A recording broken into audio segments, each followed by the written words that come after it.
Fala, turma. Então vamos para nossa próxima aula. Sejam bem-vindos todos vocês que estão aqui presentes hoje, neste lindo dia.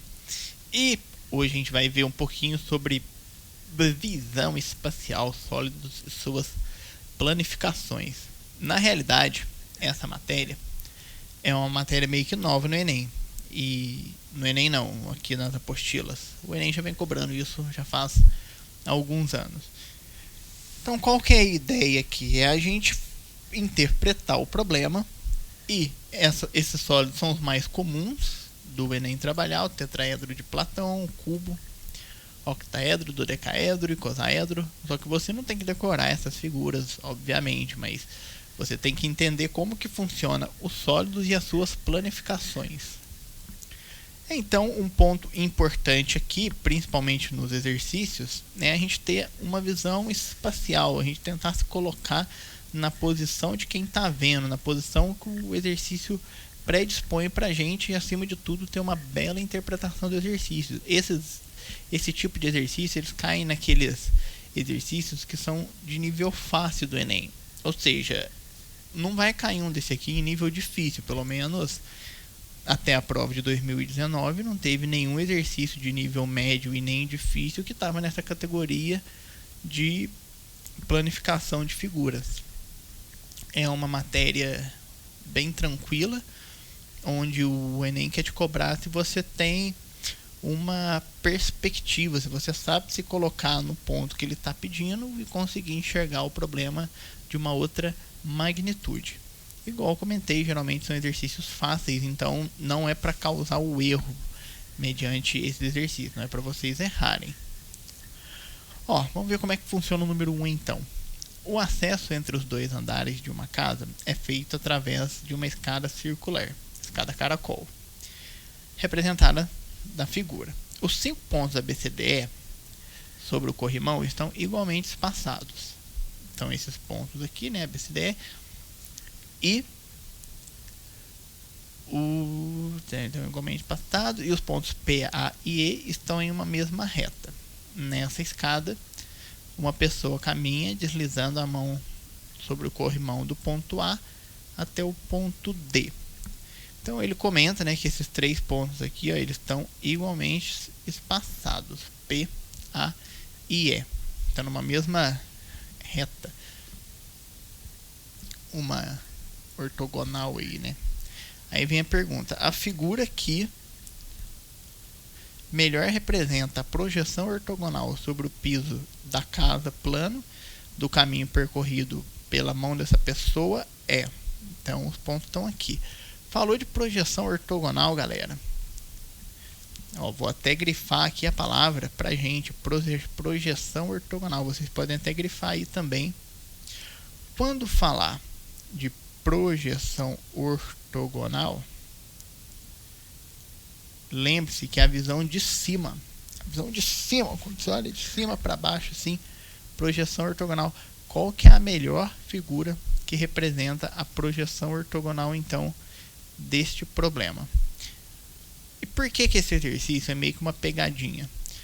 Se você tiver uma interpretação meio errônea, você pode levar a acreditar que a resposta correta é: se eu vim com a mão até aqui e fui rodando até parar no D, que é esse ponto aqui, a resposta mais óbvia seria talvez a letra D ou a letra S, bem que a letra E passa, né?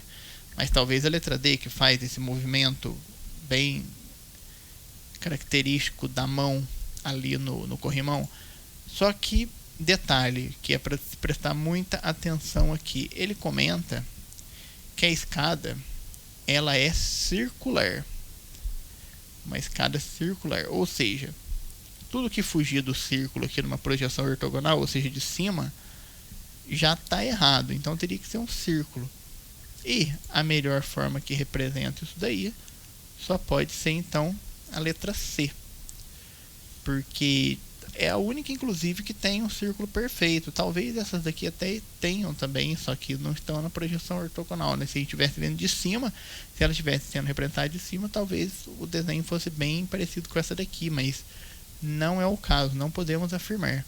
A única que a gente pode afirmar com certeza é a letra C. E de novo, onde que está a ideia aqui? A ideia é você ler que estava num formato circular e a projeção ortogonal, ou seja, olhando de cima. É a mesma ideia de, por exemplo, você pegar aqui um cilindro. Você pega um cilindro e olha de cima, ou seja, quando você olhar um cilindro de cima, o que você vai enxergar? Vai enxergar um círculo. Então, é isso que o Enem estava querendo cobrar de você nesse momento, se você tem essa visão. E lógico, né, se ele fosse de A até E, teria um círculo perfeito, mas foi de A até D. Podia até colocar uma outra questão, uma variante dessa daqui, indo de A a E. Eu não acharia difícil se caísse uma questão dessa não, viu? Uma variação dessa daqui, só que ao invés de chegar até D, colocar até E. Algumas universidades, a Unifena já fez muito isso. Pegou questão anterior e mudou um número ou outro ali, só para não ficar exatamente igual, e jogou na prova. Vamos para a próxima, número 2. Um queijo tem um formato de paralelepípedo, com dimensões 20, 8 e 5. Sem descascar o queijo, uma pessoa o divide em cubos com 1 cm de aresta, de modo que alguns cubos ficam totalmente sem cascas, outros permanecem com casca em apenas uma face, alguns com casca em 2 faces, e os outros com casca em 3 faces. Neste caso, o número de cubos que possuem casca em apenas uma face é igual a... Antes de tudo, a gente tem que entender de novo como que o exercício está manipulando esse negócio de com casca e sem casca aí. Dividiu com as dimensões 20, 8 e 5.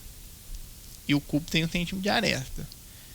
Então, esse aqui só pode ser 20. 1, 2, 3, 4, 5. A altura aqui é 5 e a profundidade vale 8. A gente já pode até marcar aqui no nosso problema exatamente o que está dizendo. Então aqui a gente tem uma situação de 20, 5 e 8 centímetros. E qual que é a ideia das faces aqui? Então, cada face é um quadradinho desse daqui. Lembra lá da geometria espacial, galera? Quando a gente fala de faces. A parte da figura planificada, né? Se você pegar um cubo planificado, vai virar um monte de quadradinhos. Então, quando ele fala que algumas figuras contêm 3 faces, alguns cubinhos contêm 3 faces, seria, por exemplo, esse aqui da borda. 1, 2 e 3 faces. Esse aqui tem 3 faces. Qual que teriam 2 faces, por exemplo? 2 faces, pegar de rosa. Esse aqui, por exemplo, tem 2 faces. 2 faces. E quais que são os de uma face? Que, inclusive, é a pergunta que não quer calar. Neste caso, o número de cubos que possuem casca em apenas uma face é igual a... E aí, sabendo os cubos que possuem 3 e 2 cascas, quais são os cubos que possuem apenas uma casquinha? Bom, se você já adivinhou aí, parabéns. Seriam, por exemplo, esse daqui, ó. Esse aqui possui uma casca só. Esse aqui também, esse daqui também. Esse aqui. Esse de cima já são 2, assim como esse aqui de baixo também são 2. Tá vendo como a parte da planificação entra aqui? Porque se você não entender que a característica desse quadradinho é de 2 cascas e é a mesma desses dois, aí você vai errar. Ou seja, uma casca então é toda essa galera que tá aqui no meio. Essa turma aqui só tem uma casca. Em cima aqui vai ter 2 e aqui na beiradinha serão 3. Da mesma forma, aqui na profundidade. Essa galera aqui serão todas de uma casca. E na altura também a gente tem essa relação, né, turma? Então, que conta que a gente vai ter que fazer aqui para saber o número de cubos que possuem casca em apenas uma face? Bom, a gente vai ter que pegar a quantidade de faces agora desta figura linda e maravilhosa. Aí a pergunta é: como que nós pegamos as faces de um paralelepípedo aqui? Como que nós vamos atrás deste desenho? Bom, primeira coisa, as faces elas são duplas, porque essa face aqui ela se repete do outro lado. Essa face aqui se repete desse outro lado e essa de cima se repete aqui embaixo. Então como é que vai ficar? Ó, nós vamos ficar com... Vamos cortar, pegar primeiro, tirando as bordas. Eu vou retirar aqui. Tudo isso daqui não vai entrar, porque contém mais de uma face. Essa daqui também não vai entrar.